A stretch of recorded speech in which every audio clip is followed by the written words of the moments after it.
এই ঘটনা যে সংঘটিত করবে এ ব্যাপারে অপরাধীরা একটা রেকি করেছিল। বাংলাদেশ জাতীয়তাবাদী স্বেচ্ছাসেবক দলের ঢাকা মহানগর উত্তরের সাধারণ সম্পাদক মোহাম্মদ আজিজুর রহমান ওরফে মোসাব্বির ও সুফিয়ান মাসুদকে হত্যার উদ্দেশ্যে গুলি করে।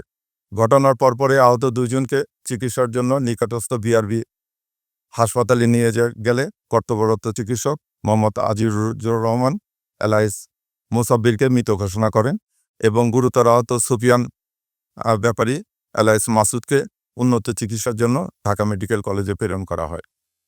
উল্লেখ্য যে ঘটনায় নিহতের স্ত্রী বাদী হয়ে অজ্ঞাতনামা 4-5 জনকে আসামি করে তেজগাঁ থানায় 8 তারিখে একটা মামলা দায়ের করে।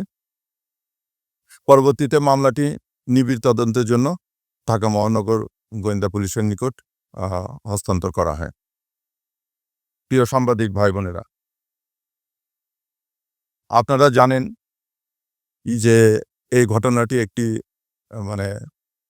আলোড়ন সৃষ্টিকারী ঘটনা ছিল এবং ঘটনার অব্যবহিত পরেই আমরা ছায়া তদন্ত করার জন্য ডিবির বেশ কয়েকটি টিম আসামিদের শনাক্ত করা, যেহেতু এটা অজ্ঞাতনামা আসামি ছিল, আসামিদেরকে ওইভাবে কেউ আইডেন্টিফাই করা যাচ্ছিল না, তো আসামিদেরকে শনাক্ত, গ্রেপ্তার এবং হত্যার মোটিভ উদ্দেশ্যে কাজ শুরু করে।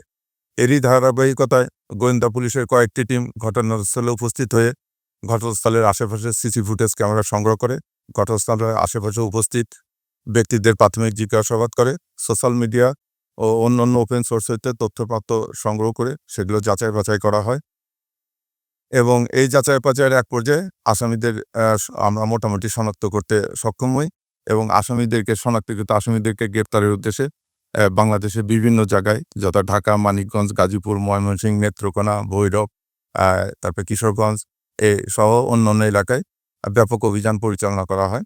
এই অভিযান পরিচালনা করে এই হত্যার সাথে সংশ্লিষ্ট 2 জন শুটারের একজন জিনাত পিতা আব্দুর রশিদ, তাকে গ্রেপ্তার করা হয়। ঘটনার মূল সমন্বয়কারী মোহাম্মদ বিল্লাল হোসেন পিতা শহীদুল্লাহ, তাকে গ্রেপ্তার করা হয়।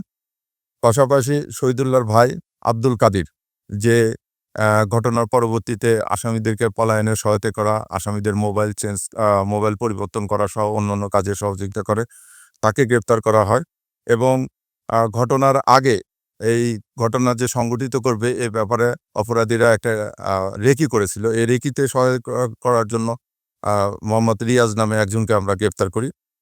তাদের এবং এই গ্রেপ্তারকৃত ব্যক্তিদের কাছ থেকে একটা নাম্বার প্লেট মোটরসাইকেল উদ্ধার করা হয়, যে মোটরসাইকেলটি হত্যাকাণ্ডে ব্যবহৃত হয়েছে। এছাড়া তাদের নিকট থেকে 6,000 নগদ টাকা উদ্ধার করা হয়। আমরা আসামিদেরকে জিজ্ঞাসাবাদ করছি। আসামিরা জিজ্ঞাসাবাদে প্রাথমিক তদন্তে এবং আসামিরা জিজ্ঞাসাবাদে তারা এই ঘটনার সাথে সংশ্লিষ্ট আছে বলিয়া তারা জানিয়েছে।